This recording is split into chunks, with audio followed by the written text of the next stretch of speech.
So what I want to talk about today is how do we go about valuing the consumer demands on farm? And I want to come up with an idea and present an idea to you about how we do that working together as a beef industry and try and define actually where the industry starts and where does the beef industry actually end.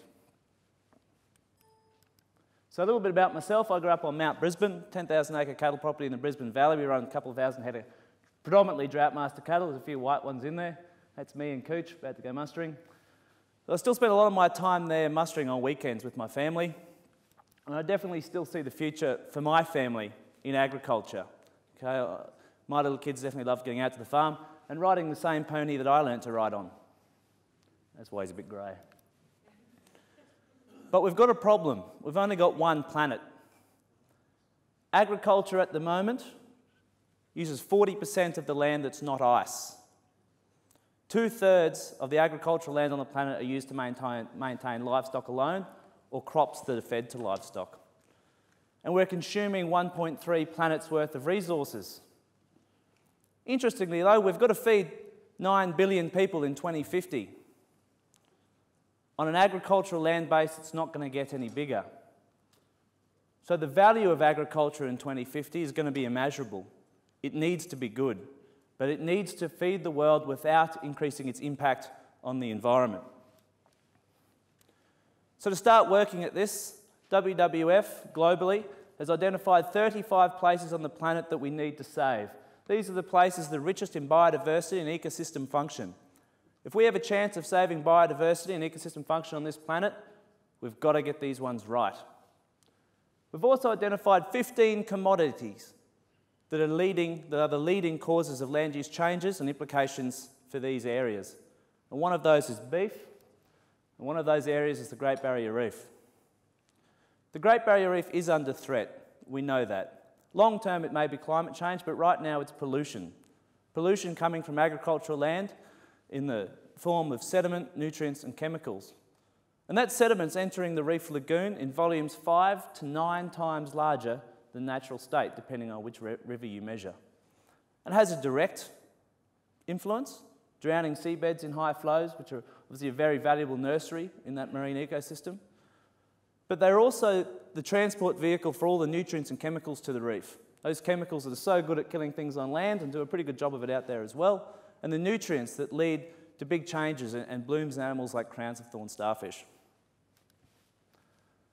So what's actually happening in the catchments of the reef? If you look at all the tan areas on that map and in the pie graphs, that's grazing. 75% of the Great Barrier Reef catchments is grazing of livestock, and livestock in that area is beef. If you look at the Burdekin and the Fitzroy, the two largest river systems that flow into the reef, far higher, in fact a little over 90% in the Burdekin catchment. If we get grazing right, if we get beef production in this area right, we go a long way to ensuring the reef's future. I'll introduce you to Justin. Justin's a beef producer, and along with his peers, he manages 332 million acres in Australia. 43% of our land mass is managed by beef producers. They've developed an industry worth over $8 billion, and they serve a huge function in managing our land well. We need them to manage that land. Like most graziers, Justin uses farming practices that minimise his environmental impact. He maximises production while maintaining ground cover and trying to hold all that topsoil and nutrients on his farm rather than letting it run away. And we know through data sets that it's somewhere between 50 and 70% of producers are adopting practices that do that. So that's the majority.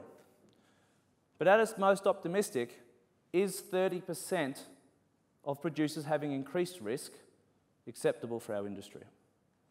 And that's why we think we need to move forward. So I didn't call Justin sustainable. Is he producing green beef? The answer is we don't know yet, because we don't know what sustainable beef production is. We haven't defined it. So who's going to define it? Is WWF going to define it? With all due respect to my colleagues, they don't know a whole lot about beef production. Do beef producers going to define it? We certainly need their input, but we need the environmental side of it as well. But we also need everybody else involved in the beef production chain, because the beef industry ends at the dinner plate, not at the farm gate. So whatever measure of sustainability, whatever systems we use to define sustainability, need to ensure that they're not only environmentally sustainable throughout the whole chain, but they're socially sustainable and economically sustainable in that chain as well. I'll introduce you to the workmans. That's Dean and Wendy, little Tom and Emma. Tom's broken a few bones since this photo was taken. They love beef, but they don't produce it. They love the reef as well. They want to be able to feel good when they buy beef. Now, we know you feel pretty good when you eat beef, but how good do we feel when we purchase it? They don't want to see farmers go broke, because farmers are the lifeblood of land management in Australia. But they do want to be able to make choices that limit their impact on the environment. And they're asking to do it. Consumers all over the globe are starting to preferentially purchase sustainable products. So we saw some great slides today about pulling the value chain rather than pushing the supply chain. This is how we affect real change. We create value for sustainable products. We make it more profitable to look after the environment. Should the workmans have a choice to purchase sustainable products? Or should they know every product they purchase is sustainable? Our preference is that all beef is produced sustainably. Funnily enough, it was my preference when 3 months ago, and for the decade previous to that, I was working as a beef extension officer, delivering sustainable grazing to producers for the economic reasons. Sustainable grazing makes economic sense. It makes more money for farmers.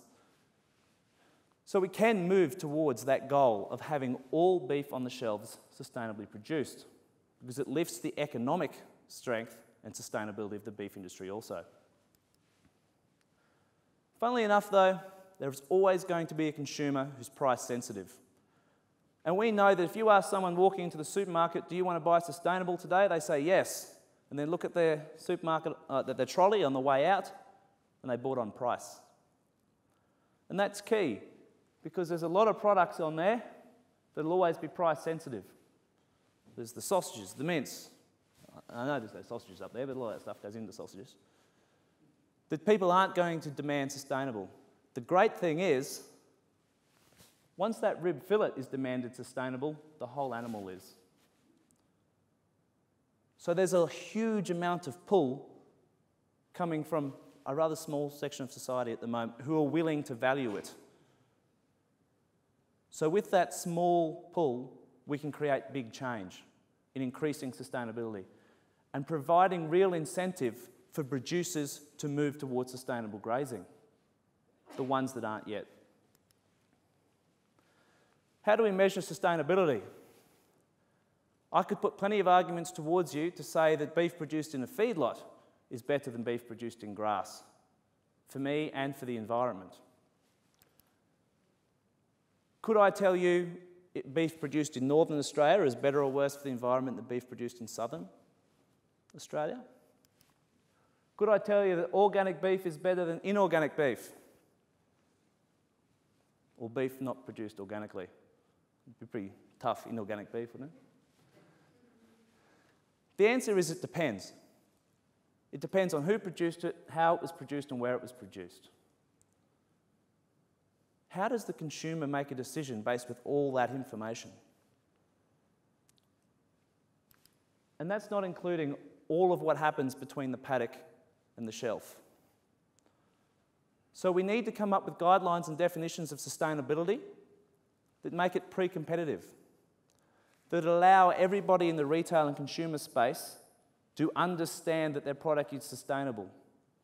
We keep hearing this message that people need to know more and more about where their food's coming from.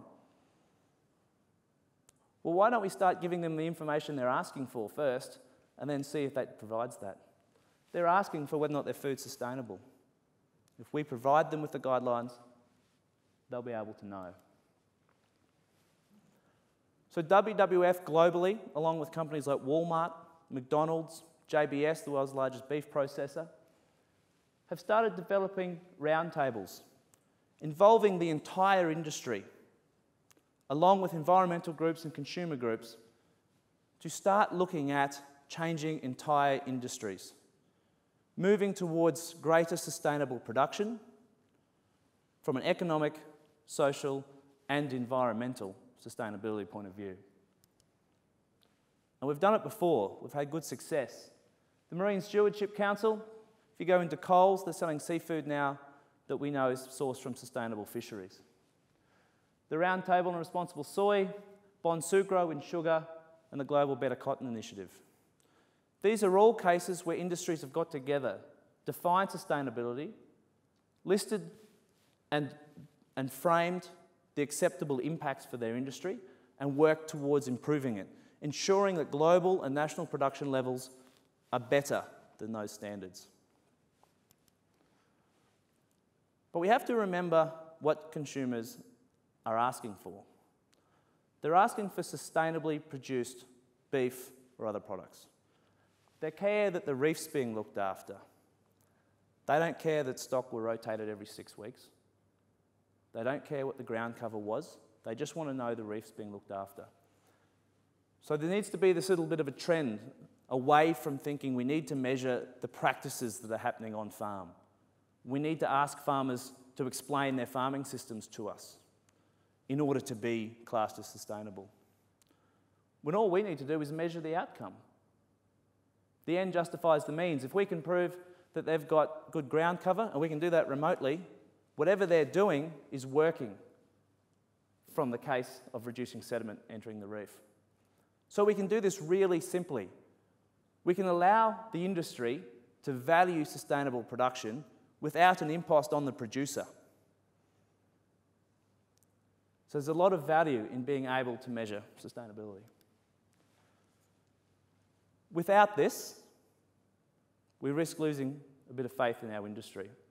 We risk losing market share to other proteins that are beginning to answer consumers' questions on animal welfare, on sustainability. We also risk the continued degradation of the reef and the landscapes within the reef catchments. With this system, we value good production. We make it profitable to look after the environment. We recognise and reward the producers that are doing it. And we maintain and restore faith in the fact that farmers are environmentalists.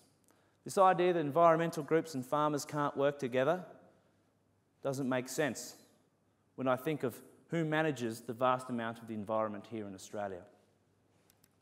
Thank you.